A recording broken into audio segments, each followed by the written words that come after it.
How are you? Hope you had a good week, and I hope you have a or you will have a good week ahead. And I don't know, my last week has been very stressful. Yeah, that's a good word, I think, for it. Yeah, just very messy and a lot of stuff happening, and it was quite difficult to do almost anything that I planned. Just because I don't know, I just feel like again I wasn't like willingly stressed, but I kept on. I always talk about how um, I wake up sometimes and I have like bit in the inside of my mouth and stuff like this. It's still happening. I'm thinking now to wear like a mouth guard. I might buy one of these and try it out, for a couple of days and see how it works. Um, because yeah, in one hand it's very exciting week because I start university this week, and I'm starting an engineering degree, and I should be, and I am looking forward to that, but then there are other things around it that are not going as planned, and for that it adds up to a lot of I don't know, just like I feel like frustration with myself. It's a huge thing. Um, do I was gonna say, do I envy? No, I don't. I mean, I don't think I do. Because I don't compare myself with other people. I'm just comparing myself with myself, and I still come very short from the expectations. Um, but yeah, I don't know. It's hard to. I was gonna say it's hard to explain, but it's kind of easy to explain. And then when I walk through my train of thought, I'm like, this is where, or like, this is what I'm not doing right, or this is what I should be doing better to help myself. But yeah, I think I'm seeing the therapist actually on Monday morning. So when this is coming out, I will be spending some time with my therapist, and we'll talk about some stuff. Yeah, see where we're going. Week and planning wise, because there are some changes again on my schedule. On the bright side, I'm gigging quite a bit, so you can check out my Instagram, because that's where I usually post the shows that I'm doing and when I'm doing them. And it's looking good. It's looking like there are things happening, and then you'll hear about like some other exciting stuff next week, I imagine. 29th, possibly next week. Yeah, you'll be hearing some cool news about again. Anyway, I will discuss once it's been done, rather than talking about it now. And look, I think this week's episode it's with Adam. Adam Silas. He's a tattoo artist from London, and it was amazing, catching up with him. And yeah, it was just a brilliant conversation through and through. Although I feel like we spent about an hour together, we haven't covered everything that we would have. And you'll see what I mean by that once you listen, and once you're like, oh yeah, I get it. And yeah, it was a great chat, and he seems like such a lovely person. And if you follow him, or like if you, when you follow his journey, you see um yeah, what a lovely person he is. And it was just an interesting conversation. I love tattooing, or like, sorry, I love tattoos. I've never no I tattooed myself, and now I'm looking to cover up the terrible work that I've done. And but no, I love tattoos in general. And Adam is a tattoo artist, and we talk about like how he started on this journey. We talk about how again he looks after himself and some other aspirations that he's got, which are very interesting. And going into this conversation without having known anything about it, I want to say quite surprising, maybe, but you'll see what I mean. But yeah, so I think look, this is it. I'm not gonna keep you any longer. Enjoy this episode. Enjoy the conversation with Adam. I'll catch you before we part ways. Enjoy.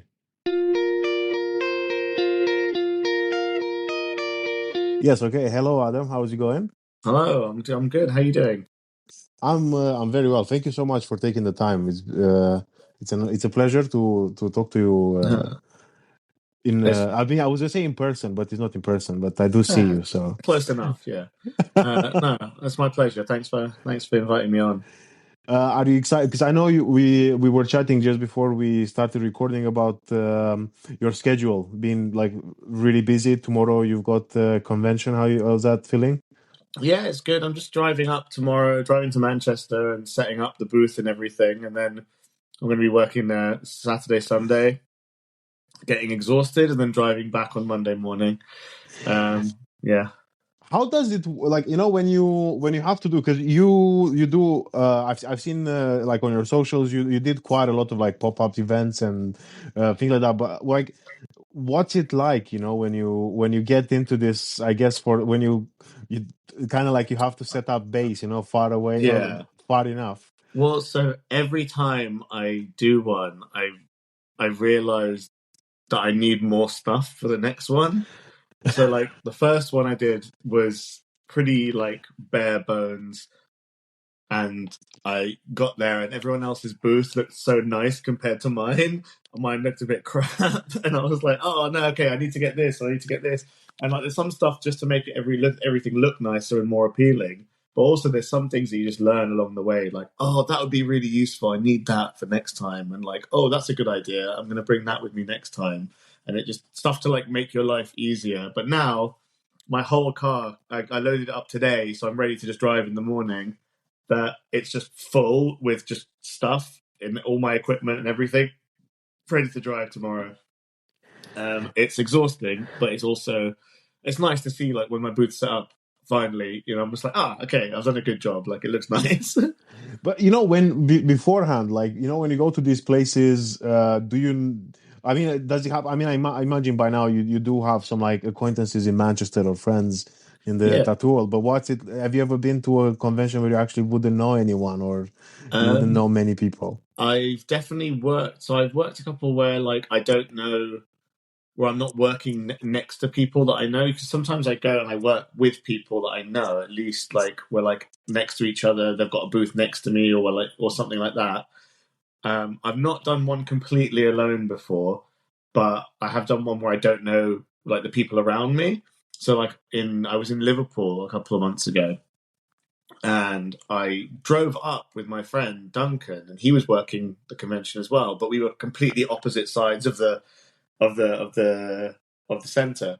So like we got there, he went and set up his booth, and I went and set up mine, and we kind of like during the convention we kind of went and checked in with each other throughout. But I was like very much alone, and I was like, I get very very socially kind of anxious around these sorts of things, but like luckily 99% of the tattoo industry is so lovely and so friendly and so like welcoming and inclusive, that like everyone's been really nice. I've not really encountered any dickheads, so that's been good. Yeah, How did you yeah, how did you get into tattooing in the first place? I kind of fell into it honestly. Like, so I used to. I always knew that I was never going to have like a conventional office job or anything like that. I've always been very like kind of artsy and weird with all my crap anyway. I always wanted to play in a band. Like that was my thing. Like for since I was a little kid until like the age of like still basically till my late 20s, when I started my apprenticeship for tattooing, I wanted to be a rock star. That was it. And so I was playing in bands and like gigging constantly and recording music and doing everything I could. And it just I could never break into it. It was so difficult to make a living from. So, and I was working jobs at the same time. Like I used to manage like escape rooms and like VR stuff and stuff like that and like attractions, and that was fun. But also like I didn't really give a shit. It was like it was fun. Like I enjoy escape rooms, I enjoy VR, but like it's not what I want to spend my life doing. So I was in between contracts between two jobs, and like just one contract finished, and I had like a gap, and I could have easily walked into another job in similar things, but I just kind of I was like, I've got a bit of money saved. I can take a little bit of a break, so I don't need to jump into something immediately. I can take like a month or two off. So I did, and I was like, I really want to do something that I actually kind of give a shit about, even just like slightly. Um, so I had an iPad with me anyway because I bought one for a music project I was working on, and then my one of my friends that I was living with at the time had an Apple Pen that he went to work in the morning. He was like, "Oh hey, like if you want to try this with your iPad, it might be a bit fun. Give it a go." So like I just borrowed it off him, and I just started drawing on my iPad, and I was like, "Oh, this is really fun. I really enjoy this. This is great." And it got to the point where I was living with like three other guys, and those three would get up in the morning, go to work. I'd get up at the same time as them, but I'd just go downstairs and sit in the living room and and I'd draw and sit there drawing until they got home in the evening for after work. And I realized they got home, and I've literally just been sat there drawing the whole day. And I enjoyed it so much. I was like, oh shit, okay, the whole day is gone, but I've been having such a great time. And I was like, what can I do with this though? Like, what can I do? And someone suggested, oh, what about tattooing? Because I already had tattoos and I was into the whole culture, the scene, and everything. But I always thought, oh, tattooing, that's got to be that's something that like people want to do for like their whole lives beforehand, and they train for it since they're like a kid, and they're always artsy and everything like that. And I was like, eh. But then the more I thought about it, I was like, it would be pretty awesome, actually. It would be pretty cool. So I just got a portfolio together over the next couple months, and I applied for a couple of apprenticeships, and I got one of them, and here I am now. And I honestly, it's the best job. I couldn't pick a better job for me. Um, I love it. I'm so happy, like with my work. And it's really lucky because like not everyone can say I love my job genuinely. Oh Um, yeah, no, that's for sure. Yeah. yeah, so I'm very grateful to all the people that actually book in with me and allow me to do it for a living. Um, but it's still very tough. It's still difficult. It's still sorry, I'm just looking at the cat in the corner. She's just like scraping at stuff. Um, Oh, oh, we got two here as well. yeah, I've got two walking around at the moment. Um, and but yeah, so I still, just because I enjoy my job, it doesn't mean it's easy. It doesn't mean it's not stressful. It doesn't mean it doesn't get me down sometimes. It doesn't mean it's a lot of hard work, but I wouldn't trade it. I really, really love it. Yeah. Oh yeah, no, for sure. I feel like I'm so um I feel like being a tattoo artist it's a tough job because especially again you're like you're working on someone else's body for one, which I think to me it's very scary. Yeah, very much Um, so. Like I've definitely the first year of actually tattooing on people, I was stressed out of my mind, being like internally when I was like actually started tattooing, I was just screaming internally, being like, ah. But luckily, I've calmed down a little bit since then. but that's the thing is though, because you must have. I mean, because you were saying it before about like how you've always been a very like a creative person, and was Yeah. music. What were you playing in the band, by the way? I'm just curious. Oh, so I play guitar, and I was the front man of my band for a while. I was the singer as well, but yeah, but I've been playing guitar since I was like 8 years old, so I always wanted to play that live. And but what's great is now that I'm really comfortable with my actual career, I still play in a band, but it's very much like just for fun, and there's no pressure. We don't have to feel like, oh, well, we need to make it, we need to make money like that. Now we can just play for joy, and it's so liberating that I've got my career that I love, and I can also do music on my terms, at my pace, just for fun. And it is now just fun. There's no stress with the music whatsoever. It's just fun. How do you make time for it? Very with a great difficulty. Yeah, it's really difficult, and it's also difficult to organize. There's 5 of us in the band, and we're all adults with jobs and fucking stuff going on. So like, just trying to. We've got a gig next week, and just trying to get a date for us to play a gig is just impossible. Like I asked. We have to put like a poll out on WhatsApp for us, like being just like, right, here are some dates we've been offered stuff. Everyone vote on what dates you can do, and then like there was one day that we could all do for the next like 3 months or whatever. And I was like, okay, fingers crossed. I'm going to email the venue and be like, can we play? And luckily they were like, yeah, we're free that night, come play. So yeah, and then organizing rehearsals is another job, where it's 5 of us in one room together for a couple of hours. Yeah. That's what I was gonna say. It must not be easy because, like you said, especially now when you've got jobs, you've got like family, you got life, you got all these things, and then you're also like, oh, this is. I mean, although again, it's a wonderful passion. I am quite jealous at you for knowing how to play. I think I played like I tried to play on a keyboard for a couple of weeks, and then Yeah. I gave up. It's But something you need to just stick with for so long, and it's so funny because I'm so bad at doing that with everything else. Like I very typical kind of not diagnosed, but it's very much like an ADHD trait where like I get hyper focused on something for like a really short amount of time. I get really into something and then I completely lose interest, and so I find it really hard to stick with things. But playing music and playing guitar has been like lifelong for me, and I'm amazed that I haven't lost interest in tattooing. I'm like, I live in fear of the day where I wake up and be like, screw this, I want to do something else. I think you know what you say that, but I always had the same impression about myself that I tried so for some of the things that I gave up at was I tried to learn Japanese, and a year Yeah, and a half later I was like, yeah, I'm done. yeah. Although again, not because I A year and a conquered the half is a Japanese good language. go, though. I'm talking about like I will do the thing where I'll like decide I want to get into something, and I'll buy all the equipment and all the the stuff, and I'll watch all the videos, and I'll read all the tutorials, and I'll maybe try it for like a week or two, if that, and then I've just got all this crap in my house from this. Yeah, like how you resell now everything. Yeah, so it is a thing, but yeah, so it's luckily music has stayed a constant, and I'm hoping tattooing stays a constant as well. I mean, It's again, much easier with other sorry. people, though. I will say it's easier when you're playing with other people.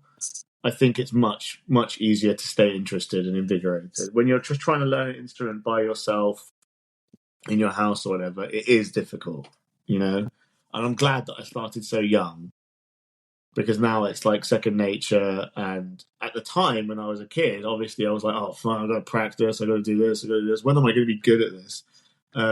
And I'm really glad I actually stuck to it. So, But then, how did you get into it again so young as well? Like, were your like parents? I don't know, like, oh yeah, embrace your creativity, or was it just like something you do to, I don't know, be less bored as I or mean, how? so my parents are the least musical people on earth. My mum was a great like artist. She used to do lots of watercolors and silk painting and stuff. She was always really No artistic. way. My dad, not creative in the slightest, like, or artistic in any way. But the only reason I actually picked up a guitar is because my sister is older than me and she wanted to learn guitar, and my sister is even worse than me at sticking with things, and she's even more impulsive. Like she's 5 years older than me, so she's going to be 40 soon, and she bought a saxophone like 2 months ago, just because she was like, Nice. I'm gonna learn how to play saxophone. That saxophone has not left the case it came in. She hasn't taken it out of the case. She's way worse than me at this stuff. So and has been for forever. So she said as a kid she wanted to learn the guitar. So my dad took her down to the music shop, bought an electric guitar and an amplifier, came home. As soon as it got home, she was like, I don't want to do that anymore. And I was like, well, I Fair. could pick it up. So Yeah. I just was given a guitar and an amp for free because my sister wanted it, but now it's mine. And so my mum booked me some lessons with someone to get me the basics. And then after like a year of lessons, I was like, oh, I don't like the conventional teaching and stuff like that. I'm going to teach myself. And then, yeah, here I am. But yeah, I think you do need lessons to start with. I think it really helps with any instrument. I think you need to be shown technique and just like how to just you need to be taught how to teach yourself because you can't just dive into it. I think it's really difficult. You can do it, but I think it's really important to just get a very very basic grounding and then go run with it and do something that's fun.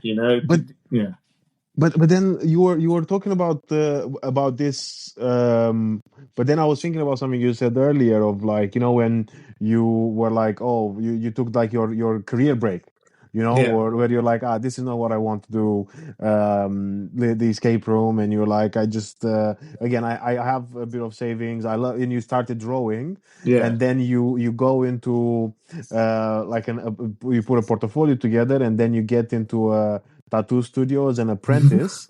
But then you were talking about how, again, that's also like my understanding is that people who I got into tattooing, there are people who have done it, who started like drawing, or who started being like, oh, I'm going to be a tattoo artist, Yeah. ever since probably they were like, I don't know, studying for like their GCSEs or something like that. Yeah, no, So absolutely. So that's what, what put me off it at first. And I was like, you know what, actually, it does sound pretty cool. And what I've learned is you don't need to be like a classically trained artist and stuff like that. But it all depends on, there are so many different styles of tattooing out there. Like, I have a very kind of graphic style. Like, a lot of the stuff that you've seen online of mine is very like cartoony and very bold and bright, but I also do like black work and graphic stuff and like anything that's kind of bold. And that's just something that I discovered where my strength was artistically very quickly. And when like this is where I'm good. This is what I'm like, it comes naturally to me to draw like this way. So I just kind of went, okay, I'm not gonna try like crazy difficult. Like obviously I've picked up techniques from other things and stuff over the years, but I was like, this is what comes naturally to me. I'm going to try and funnel this into a style, and I did, and luckily people liked it. That it's you never know what people are going to latch onto, and I'm doing so much better now that I've kind of got a very clear, distinct style, and it's so gratifying as well when people can be like, oh, I know who did that. Like you could, I always love it when I see tattoos on someone else and I'm like, oh, I know the artist, I can tell which artist did this. And like I get a lot of people, like a lot of my friends message me being like, hey, I saw someone with one of your tattoos and I could tell it was yours immediately. And I was like, and that's so nice to hear. that's so cool. Yeah, it's great. It's a really great feeling. Again, it's like hearing a guitar solo and going like, I know who's playing that immediately. Like that's Slash. Like you can hear Slash, like, oh, that's Slash definitely, or like, oh, that's Steve Vai definitely. Like, yeah, it's cool. But then you've, because you started in London. Yeah, yeah, yeah. I did my apprenticeship in Crystal Palace, Oh, no um, way. which was fucking nightmarish getting to because I live in North London. But this is the level of commitment, is that I would drive to my apprenticeship every day, and it took me 2 hours each way to get to the studio. And that's if there was no traffic. Wow. So I'd drive. work for free for the whole day for my apprenticeship and then drive 2 hours back. And I did that every day, you know, and I loved it. I loved it because I was so, this is what I want to do. I really want to do this. So I just did it. But then, what was it? What was it like to do it? And then, I guess, like, obviously there is still a pressure, again, financially, because you're like, well, Yeah, how absolutely. long can I do this for? And then, Yeah. well, yeah, what was it like? So, like, Like, how did luckily, you feel like? well, it was stressful and I was very like anxious about making money. And like, luckily, I still had savings and stuff that I was kind of living off. And I was doing a few shifts still back at the old job every now and then just to like help me out. But honestly, like, I just think if you want to do something enough, you'll figure it out. And a lot of people just make excuses.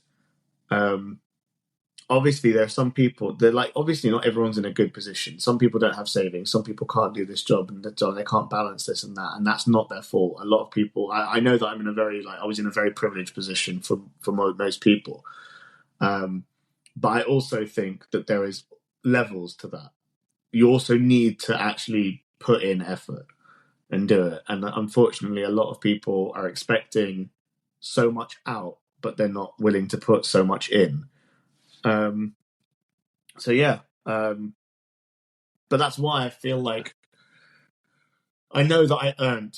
I know that I earned it. I know that I put in my work, and I know that I really work my ass off every day. I know that I draw constantly. I know that I'm constantly working. I know that I'm doing everything I possibly can to make my career as good as it can be.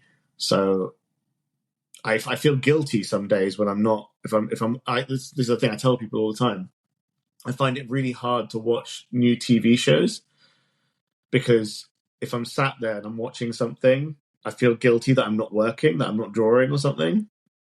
So I have to take my iPad and I have to start drawing, but then I can't watch the new TV show. So I have to just stick on a TV show that I've seen 100 times before. Like I'll put on like reruns of Friends or Peep Show or The Simpsons or something or The Office or whatever like that. Something I've seen a million times, but just so it's like company. I put it on in the background and I draw, and then I feel good. I'm like, oh, I'm working, but also I'm, something's on, but I'm working. And I don't think, not for a second do I think that's healthy. I think I should be able to set boundaries and have time off and do things in a structured way. But here we are. That's amazing because recently, I think, yeah, in the past, maybe like at least I think since like the beginning of this year, I do the same thing. I can't watch new stuff. I always have because I have to kind of I either prepare for a new podcast episode. I either write some jokes. I'm either doing admin for like sending. You feel you need to be productive. You can't just sit there and. But that's why I don't have it with video games though, because I can still sit and play a video game every now and then. But that's because I'm actively like engaged with it. I'm physically Yeah. engaged with it. Whereas a TV show, because I'm just sat there like this watching it, I feel like I'm wasting my life. I need to do something productive. You know what I used to do. I mean, when I was so when I got diagnosed with borderline personality disorder, and then I had to do something called dialectual behavioral therapy Yeah, as a part of that, or like as a part of the diagnosis. I've been told that this would help, which did. But then you I was kind of like rethought on how to do this, like living in the moment. yeah, And sometimes I think most recently I did it when the Euros were on, if Romania was playing, and it yeah, was I could feel the like I would lock my phone and I put my iPad away and my laptop, and I could feel trying to enjoy 45 minutes of a half, and it's yeah, still so hard because at times I'm just like, oh, I wonder, did anyone email me? Did yeah. do I Well, have to reply to this? what I do, so I really like going to the cinema because I can watch things there. Because that's what you're there to do. You know, you go there, you sit in a dark room. There's a massive screen in front of you. You sit there with your popcorn and your drink, and you just the rest of the world disappears for 2 hours or whatever, and you just sit and you focus on one thing. So I really love going to the cinema because that's the only chance I get to just everything else can just piss off for a bit, and I can just do this. And unfortunately, there's nothing I want to see in the cinema at the moment. There's a few things coming out that I want to see. There's like 2 films I'm looking forward to seeing this year, and that's about it. Which ones? Alien Romulus, the new Alien film. I love Okay. the Alien films. I think they're great. I definitely want to see it in the cinema. And Gladiator as well. I want to see that in the cinema. Gladiator What? 2. Really? It's a new one coming out. Yeah. The trailer just got released like 2 days ago. Those are like films that I want to see on a big screen. You know, like Alien. Definitely, I want to see like in a cinema. I've seen all the previous ones like in cinemas when I get a chance. Like the old ones, like I've seen for like re-releases and stuff. Yeah. And then they did like Prometheus and Covenant and stuff like that. I went to the cinema and I watched them, and I thought I just like. I feel like the lockdown ruined cinema for me because Absolutely. ever since I think I think I walked out of 2 movies just because I was like, I can't do this, I can't bear with this. Oh wow. And Okay. and now I just realized that I just have to watch. I haven't been to a cinema I think since the Shang-Chi, I think. Oh The really? Marvel, Okay. yeah, because I walked because I was like, I can't, like, this is not for me. Well, And speaking of lockdown cinema stuff, there's a film that I really want to see that I still haven't watched because I wanted to see it in the cinema because it was like it's a Netflix film, but it was released in the cinema briefly. The Irishman, oh, but it's like 5 hours long or something stupid. yeah, Um, and so I was like, if I went to the cinema, it would be perfect because I could see that's yeah. there and it's be fine. I can sit and I can deal with it. But at home, I'm going to struggle to get through that at home without getting distracted and not paying attention and stuff. And I love Scorsese and I love mobster films and mobster shows. That's my favorite thing, like the mafia stuff. I love it, but I don't know if I'm able to sit through it. You So know, one day I will psych myself up and watch it. Yeah. you you just reminded me on the when the lockdown started. Actually, I had so my flatmate at the time, who I think he says that he listens to the podcast, so I'm pretty sure he's gonna enjoy this if he Yeah. actually listens to the podcast. He got I think he got ill because he ate some like smoked salmon that was left in the fridge for maybe like a day too long, Yeah. and then he had a theory about how he thinks that we had COVID then. But I don't I had a cold and he was ill, like violently ill from Yeah. eating the smoked salmon. But anyway, we watched the Irishman, and I love the Irishman. I cried, I think, twice during the movie. And then I'm sorry to spoil it for you, but there is a thing with like Joe Pesci where he keeps saying this like, "Oh, manja, manja," every Yeah. time someone eats next to him. I started picking that up. Yeah. So every time I would like sit down with my flatmate, and again, bear in mind, we were in lockdown. We weren't able to see anyone else but each other. Yeah. And every time we'd sit down, I'd be like, "Hey, manja, manja, David, manja," and what I found. Oh, um, coming back to things that you look or you think that, oh, I'm just gonna try and do something. I started writing a movie. Oh yeah. No, I mean, I am writing something at the moment, which is actually a play that I'm really excited about. But that movie was going nowhere. It was kind of like a very weird Scarface with probably like just like Romanian people doing, Not fair. yeah. But I anyway, mean, I've started writing books like 3 times. I've started 3 different books and like stories and stuff like that, and I get really into them really quickly. And like I write like a shit ton in the first like 2 weeks, and then I completely don't touch them again, and that's it. what genre? If you were to like, what were you looking at writing? Well, so I've written. I was writing a. What's his name? Tom Segura. Yeah. Yeah, so I love Tom Segura, and I read his book, which is um, just basically a collection of stories. Like it's not like it doesn't have like a Oh, clear narrative. It's just a okay. collection of stories that are like entertaining and really fun of his life and things that have happened to him. And I was like, I really like this format for a book. And so I read James Acaster's one as well, which is Classic Scrapes. And I was like, this is great. And I have so much material that I can put into something like this. So I started writing it. So I wrote like 4 or 5 of like the stories that make up the little chapters.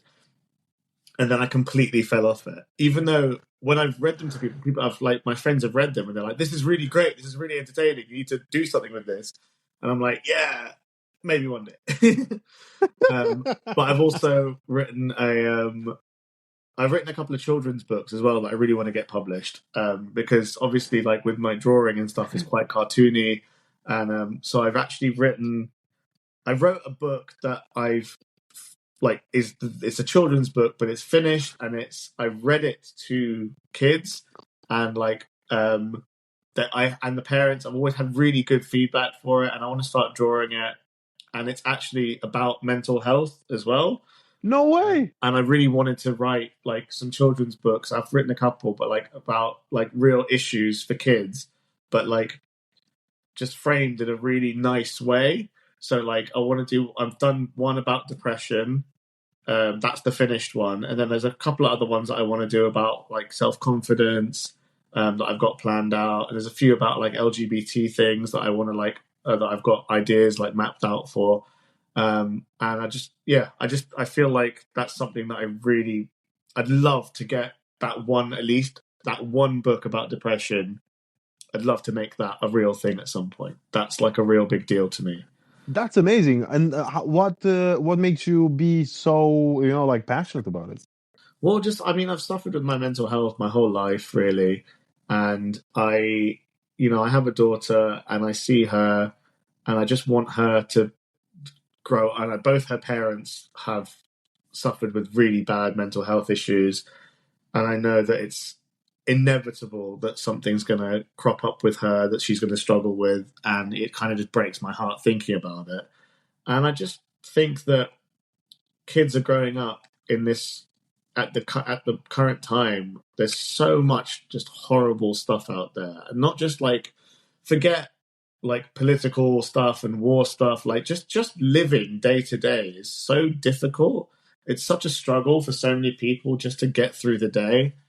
And I just started writing something, and it was still in my style where it's very like it's cartoony and it's like very much based on puns and bad jokes. But I started writing it and I thought this is a good idea, and I wrote it and I read it to a few people, and a few other people read it, and they read it to their kids, and I read it to my daughter when she was younger, and I got just great feedback. They were like, "This is great! Like you need to make it a thing." So one day I'll actually get around to getting it published somehow. I need to find a literary agent that works for children's books. That would be amazing. I think it sounds like such a good idea because I very much I think I agree with you in that bit about like there's so much. I think I my theory is that awful things were always like always existed, but the thing not these days that I find the struggle with is that it's so much easier Look to for my oh cat. hello. It's so I just got distracted by Adam's cat. Yeah. What's her name? This is she's going off now. Her name is Ziggy. Um, Oh, she's a sweet, sweet baby. And the other cat I've got is actually her kitten. Hello. no Uh, way. one of her kittens, I've got her. Her name's Coco, and she's around here somewhere.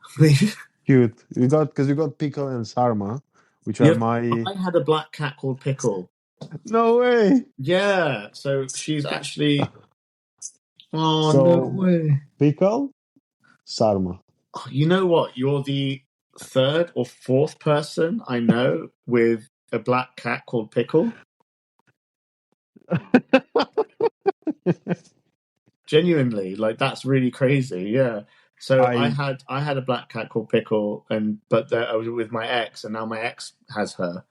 Um, but and then one of the studios I work at in Bristol regularly, the owner Paula, she's got a cat called Pickle as well, and there's definitely someone else I've met with a cat called Pickle as well. Yeah, or Pickles. So there's the other one. Yeah, I think basically we decided on the name even before we knew the because we knew we were going to adopt a kitten, yeah, because one of our like my partner's friends, her cat had like an unplanned pregnancy, and they were like, look, we can't look after the babies, but we'd love to like basically give them to like someone who's going to look after them. yeah, yeah, And then we were like, okay, we're gonna get at least one, and we want to call, regardless of the gender, regardless of anything, it's gonna be Pickle.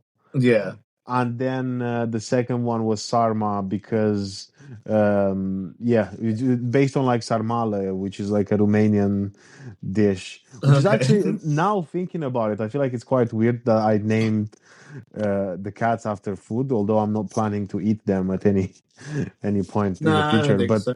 I don't think it's weird.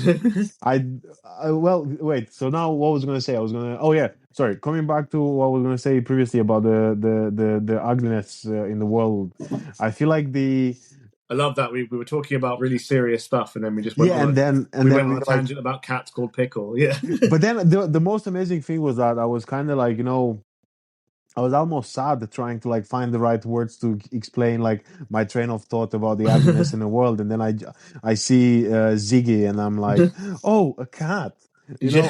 All the problems just gone. Honestly, cats do make everything better. Like she's only 4 years old, and she's already been with me through so much. Like Oh, she's like such an emotional support cat.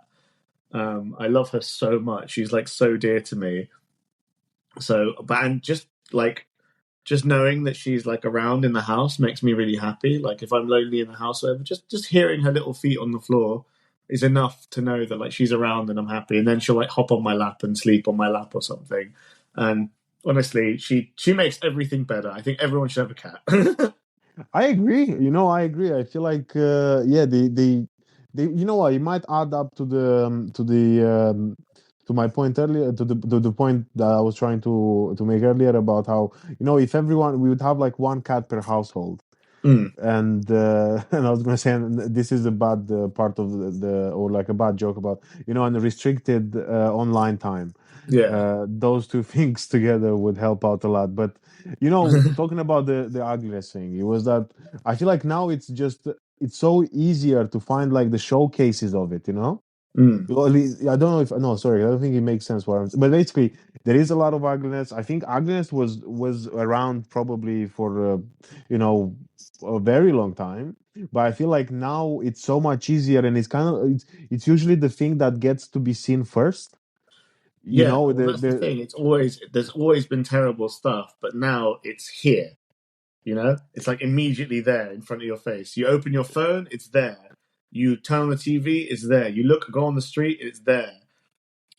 It's so much more prevalent now. I don't think it's. I think things are worse, but I also think that we see it more, and that makes it even worse. Yeah, I agree with that bit about like, because we see it so much more. It makes it, and I think that's what it like emotionally, it takes a tool on us more, because I think I kind of like grew up with this out of sight, out of mind sort of thing, and Absolutely. then you're kind of like, There's no such thing it's out of always in sight your sight. anymore. Yeah, There's no such thing as out of sight anymore. Yeah. it's always there, and it's kind of like, how do you like, what do you do about it? And like, I think most importantly now, it's like, how do you look after yourself through this time, Mm. and I think I often look at my niece and my nephew, and my nephew is 18 now. He's going to uni, which we're very proud of him, although he comes from a family of very intelligent people, so it wasn't Yeah. no, that was just a, although my family doesn't speak English, that was just a shameful plug, and I hope.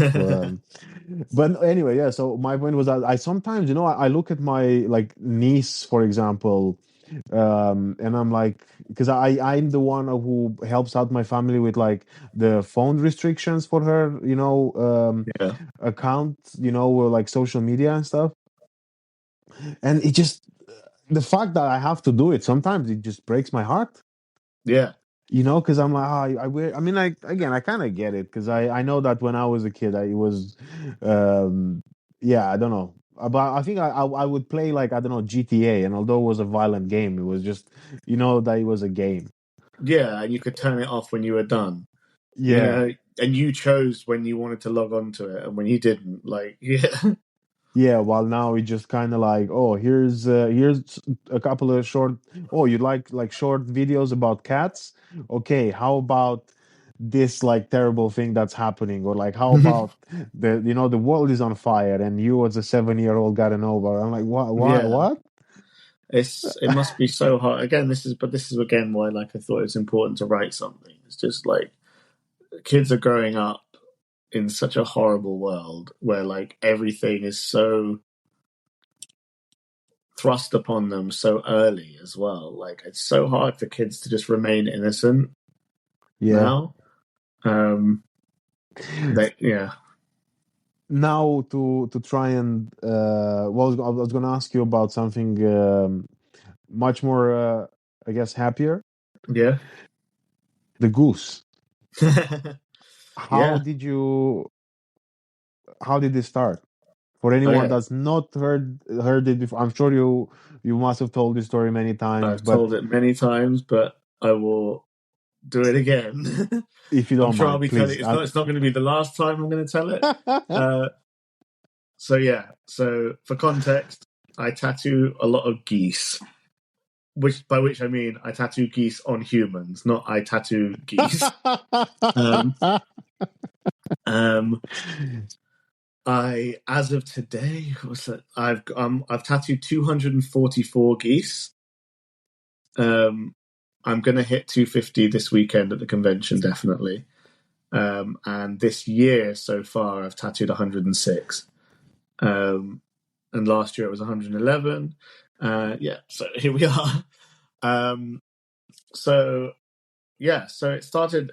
I used to tattoo. I've always been into shit jokes, basically. I love crap jokes and hilarious puns and like wordplay and stupid stuff like that. And I used to tattoo like fairly late on in my career, but like I started tattooing puns on people. So it'd be something like, oh, there'll be like a brain in a bath, and it'd say brainwashing, or like I did like a raisin with like a pitchfork and horns, and it said raisin hell. Um, Stuff like that, or like there was like an owl with like a doctor's hat and a stethoscope, and it would say Doctor Who. Stuff like that, just like shit jokes, like just crap, like just that made you giggle. And I've always been a big fan of birds, and like my grandma used to feed the birds in the garden every day, and it was like her thing. And like I've like still now, like I'll go and like feed ducks and geese in the pond, like when I get a bit like, oh, I need a little break from the world. So I keep special food for them in my car. And Oh. so I go and drive, and I'll go to a nice pond somewhere, and I'll feed them for a bit, and it'll make me so happy. Anyway, so I was tattooing those puns, and then the Untitled Goose Game was released, which is a video game where you play as a horrible goose that terrorizes a small village. And I saw it, and I was like, this is so funny. And there's something so chaotic, but also so wholesome about it. And just the simple outline of the goose just spoke to me, because it was like, it's so simple and so stupid, but you know exactly what it is. You can look at it and it's so minimal, but it's like, that's a goose. That's hilarious. So I basically took that outline and went, okay, let's run with this. So I started making that and giving him outfits and giving him captions and putting in different scenarios and just making like puns out of it. So I do things like Willy Honker and like the Incredible Honk Hogan, Goose Lee, Goose Willis. stuff like that. And it started like that, pretty simple. And I thought no one's going to buy these. It's just going to be because I draw stuff that I think is funny, and like if no one buys it, it's fine. But I draw it not intended. I just like this makes me laugh. Let's put it out in the world and see maybe other people will laugh as well. Anyway, the response was ridiculous. Like people loved them. So I was like, oh, okay, crap. Okay, let's go. So the more people liked them, the more I came up with more ideas. My brain started working in overtime. And now I've 2 years, 2.5 years later, I've tattooed 244 of them. And I have still got like 150 designs like available and ready to go of different ideas that just on my Instagram, you can click and select one. And if you book it in with me, like it's, yeah, and I'm still coming up with them as well. Like I'm still every week I'll at least post one flash drop of like 5 new designs. You know what? Actually, yeah. Sorry, go on. No, so it's just it's. I like to say like it's so funny that there are so many people out there who like enable my insanity because if it wasn't for people encouraging me, I would have stopped ages ago. But the fact is that everyone kind of went, "Hey, this is funny. I like this," and I was like, "Hey, I am funny. This is great. Let's go." So it's just I say like it's really I like the fact that I just want someone to find me as funny as I find myself because I think I'm hilarious. I So think you're that makes two of us in this. yeah, Oh, God. I said like I know I've met the one. One day I'll meet the one person who'll be my partner because I know they find me as funny as I find myself. I think I can, at least from my personal experience, I don't know. I feel like sometimes I bomb the most in front of my Yeah, partner. But yeah, I don't know. I think I get to the point where sometimes I'm just like, hey, I got this idea about like some material that I wrote, but I yeah. wouldn't. I would not give her a heads up. I'll just be like, hey, so what's up with like airplane food, And then she's like, What's the ah. deal with? Yeah, but then obviously it's not that because I'm not stealing material, but I'm Yeah, just giving it as an example. And then she's yeah. like, "Do not say that again." And I was like, "Okay, fair enough." Well, I I have was like, I actually did stand up "No briefly way!" a few years ago. Yeah, I did it for a couple of months. I did a few gigs, but I did it as like more observational stuff. And now, if I were to do it again, I actually started writing a while ago, like just like one-liners and like shit jokes, because my big like heroes are always one-liner comedians. I just think like Tim Vine, Stuart Francis, Interesting. Mitch Hedberg, people who just like no narrative, just like hilarious. Like I love the like George Carlin and stuff like that, where it's big, like long stories and long Yeah, observational stuff. So no, like they don't really have. It's not a joke or a punchline, as it were. It's just funny. Just they're just talking yeah, real stuff, and it's just amusing.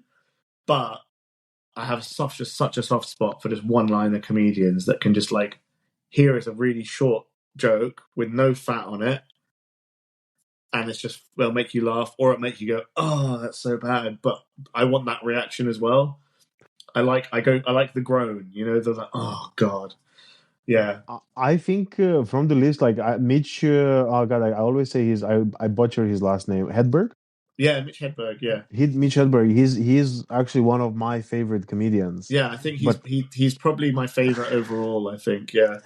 but I find this is the thing with one-liners that I find it just so.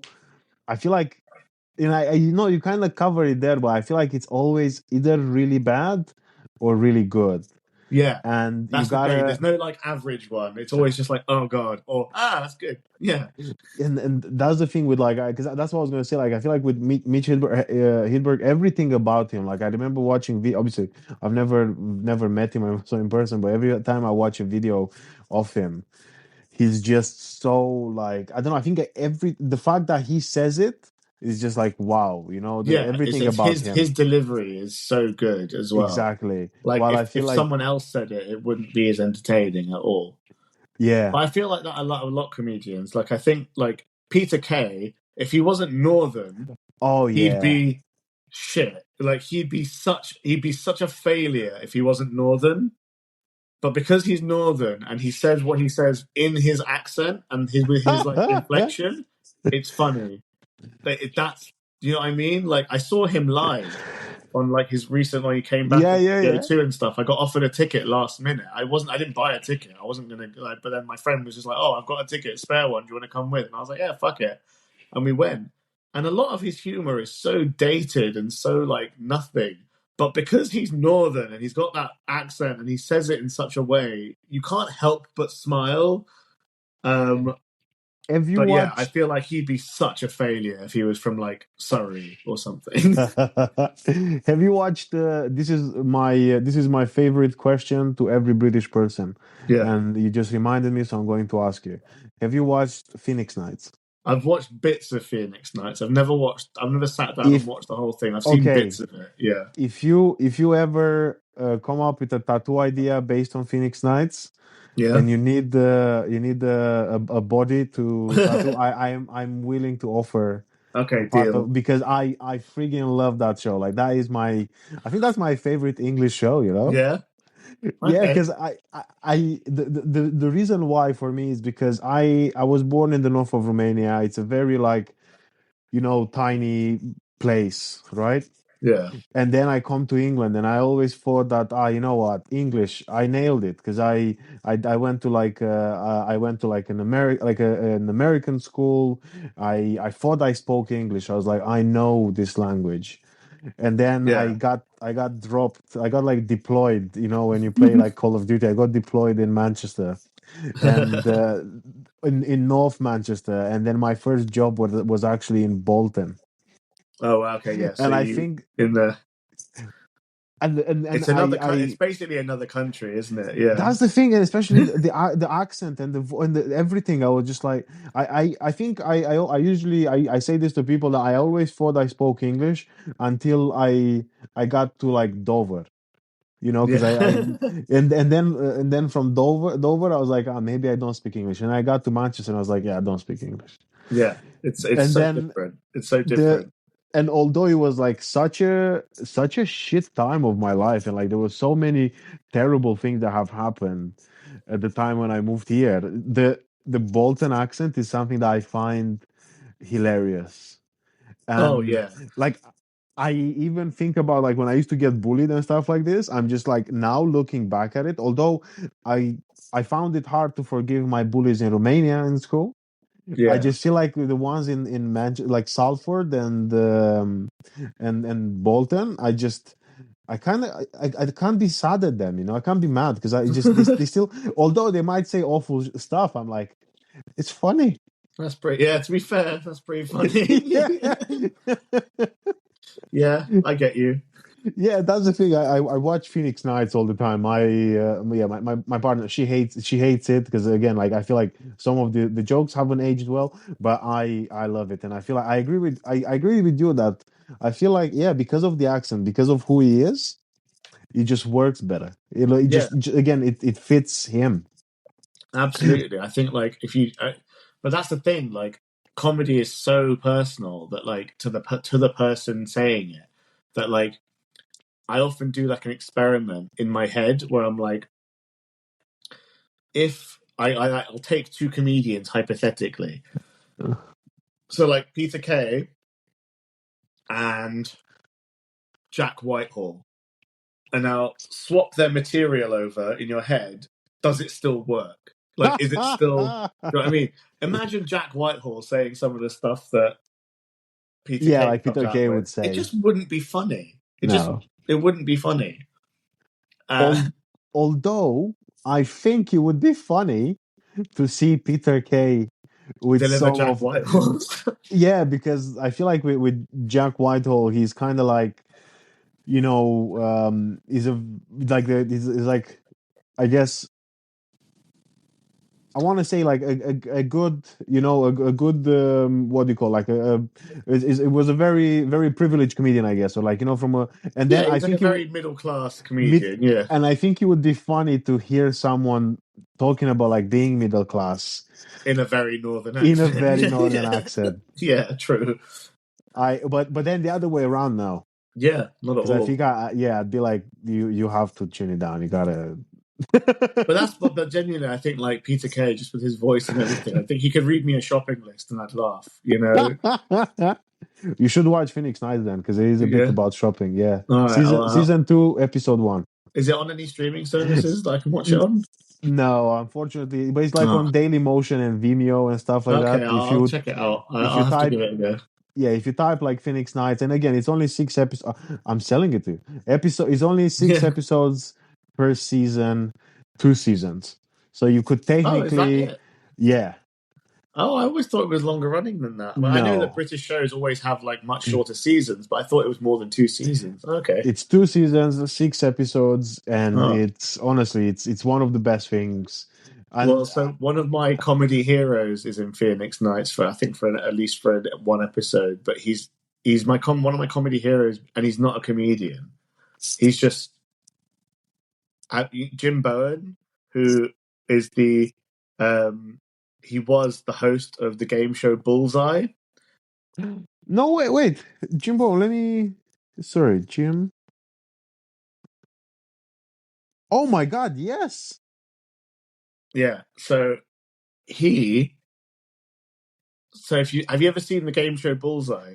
I heard of it, Okay, but I have not watched it. go on YouTube and just look at some clips of this game show from the 70s and 80s.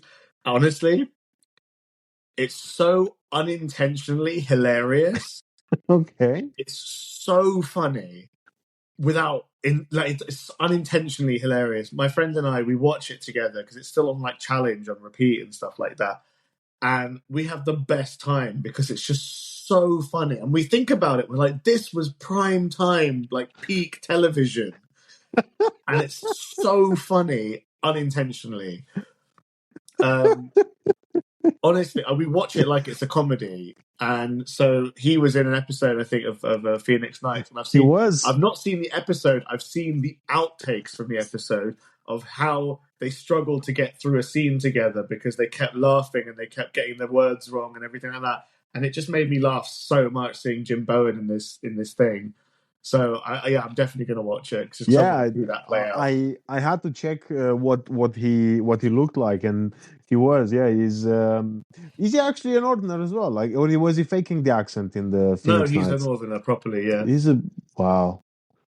It, yeah, anyway, I just think I'll check it out because I hear loads of people talk about, like I have, because I still have a part-time job, and on those like work activities, yeah. we do like some meetings, and what I think twice it happened, they were bullseye themed, and I Okay. didn't kind of get it. I think my English friends, they probably had like a great time, Yeah. but I was Oh no, like.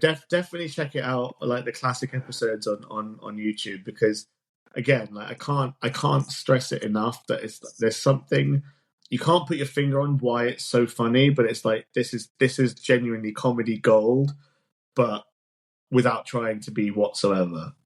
And I get it because I think I've seen like Romanian, or like I can think of like things I've seen as a kid, and you're like, this is hilarious, and you don't know why, and it wasn't made for the purpose of being hilarious. It's not comedy. It's But not intentionally comedy, but it's yeah, also one of the funniest things on TV that I've ever seen. Yeah, that's probably what makes it this like great, because you're like, they're not even trying, and sometimes. yeah, But anyway.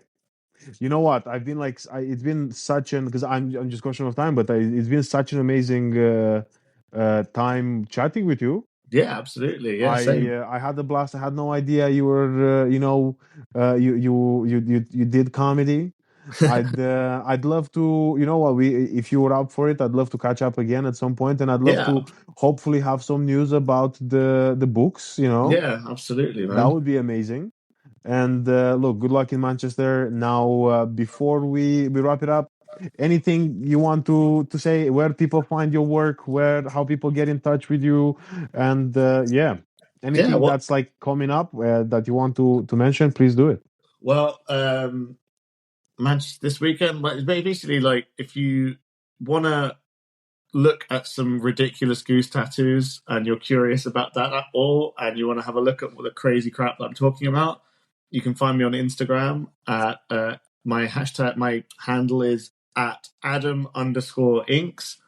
And you can find all my stupid brain farts on there. I'm going to be. I'm based in London mostly for work, but I also travel all across the UK for guest spots and conventions and stuff. So keep an eye out on my Instagram, and if I'm anywhere near you and you want to book in, just drop me a message. But yeah, Also, by the way, Adam Inks. I think it's a great handle because it's like Adam Inks. You know, yeah, I mean, I'm pretty sure that's why you thought about it. But yeah. It was simple and effective, and yeah, yeah, that's why. Because I remember the first time I saw your account, like I came across it, I was like, this is a brilliant. Like I respect a good handle. yeah. You know, I was because like, yeah, go on. I'm just like, I'm surprised that it wasn't taken already. To be honest, like, You see, you were. I feel like that's where you kind of see that, like your creativity and comedy, they kind of like, the wordplay got together, yeah, and that was anyway. Thank you so much. I my had a pleasure. great, Thank great you. time chatting with you, and I'd love to do it again. Take care. Absolutely. See you later.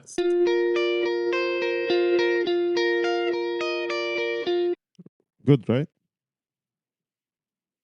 That was good conversation. I think you gauged what I meant by some surprising stuff. And yeah, obviously good surprising. I don't know if there is a bad surprising. I don't know, I think just surprising is surprising. And yeah, but that's, if there were a good and a bad, that's the good surprising. But look, I had a great time speaking with Adam, and I hope you had a good time listening to our conversation. And I feel like there was something else that I should have told you or remind you of, but I can't remember what it was. I'm genuinely sorry about this, but look, it's been great. Hope you enjoy this, and I hope you have a lovely week ahead. And yeah, wish me luck, I guess, because um, this is the first time I'm. No, actually, well, I've done like courses before, and I graduated once in a different engineering course, but this is the first time I do it in the UK. So that feels kind of different. So yeah, I guess wish me luck like that. And hey, look, from me, Sarma, and Pickle, take care, stay skillful. Until next week. Bye.